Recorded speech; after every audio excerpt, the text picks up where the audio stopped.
As we're closing up tonight, I'm going to repeat a few things, but one is that we wanted you to, again, keep in mind how not to spool up when you're, of course, dealing with kids. Yeah. And number one is don't take the child's resistance personally. It's just the way it is. Remember, I mentioned to you earlier that, one of the main themes, if you will, one of the main beliefs of all children is the purpose of life is to have fun. Yeah. And anything that gets in the way of fun is going to be resisted, and they're going to resist it in a number of ways. Okay.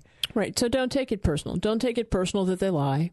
I'm reading and I'm talking to other people, and all kids seem to lie. Don't take it personal that they break rules. All kids are out there to have fun. Yours are too. You just, part of not taking it personal means you really have to be aware of what it is you want from your child, what it is you want for your child, and you have to hold firm. And when they aren't in compliance, you don't cave in, because when you cave in and give them what they want, you've taught them that you will cave in if they hold in there long enough. You've taught them positive reinforcement, Number two, let go of the notion that your child will immediately and responsibly act on whatever demands you make.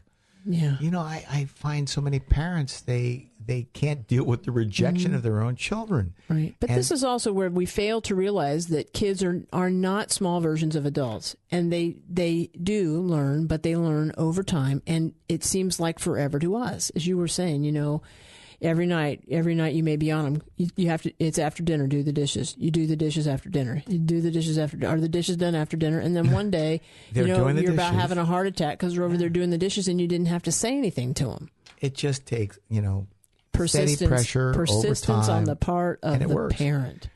Number three, please never forget Grandma's rule. It works. It works. It works. Grandma's rule is, I'll do this for you if you do that for me. Yeah. It's the idea of bartering, the idea of trading, the idea of, when you're responsible and you help out around the house, then I'm responsible and I help out by giving you certain things. Then number four, and again, we've mentioned this several times, but we really like the bench rule. And the bench is for, of course, handling situations where your kids are out of control. They're out of control. They may be fighting with you. They can be fighting with each other. But behaviors that exceptionally naughty children have, that's what bench means.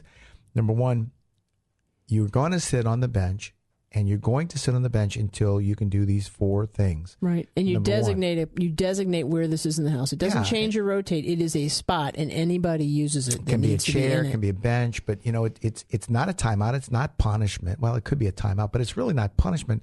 But number one is, I want you to clearly explain to me what the problem is. What is it that you're having this meltdown or this inappropriate behavior about? And number two, I want you to approach me or let me know what is the solution that you're offering that can work towards, solving this problem between the children. And if it's two children, you're going to offer a solution to the child. Now, understand, I as a parent can always veto the potential solution. Yes, you never ever lose your authority as a parent. You always have final say. And that idea of clearly defining the problem, we've found that a lot of times our own children really don't understand the problem. Right. For instance, not doing homework, he loses certain privileges, and I say, well, what's the problem? And he says, well, I lied about homework. I said, no, that's not it. The problem is that you know the rule about doing homework, and you're still not doing it. It's not the lie. And we hadn't mentioned this before, but too often parents focus on the fact that the child lied. Right. And they lose and they get off track of what the problem is. Yeah, let's focus on the problem and not worry about the person's lying here. That'll work its way out over time. Right. But number one, clearly explain the problem. Two, offer a solution. Number three, apologize to the person you've offended. Apologize. Yeah. And it works. We've seen this where we've had our own child, have to apologize. We say, that's not good enough. And then finally, you got to end it with a hug.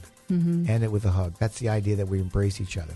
We've had a lot of good ideas tonight. The ideas about staying calm and not getting spooled up. And we do want to reassure you that, the good news is that the vast majority of kids grow up to be good adults. Yeah. You keep even pressure on there.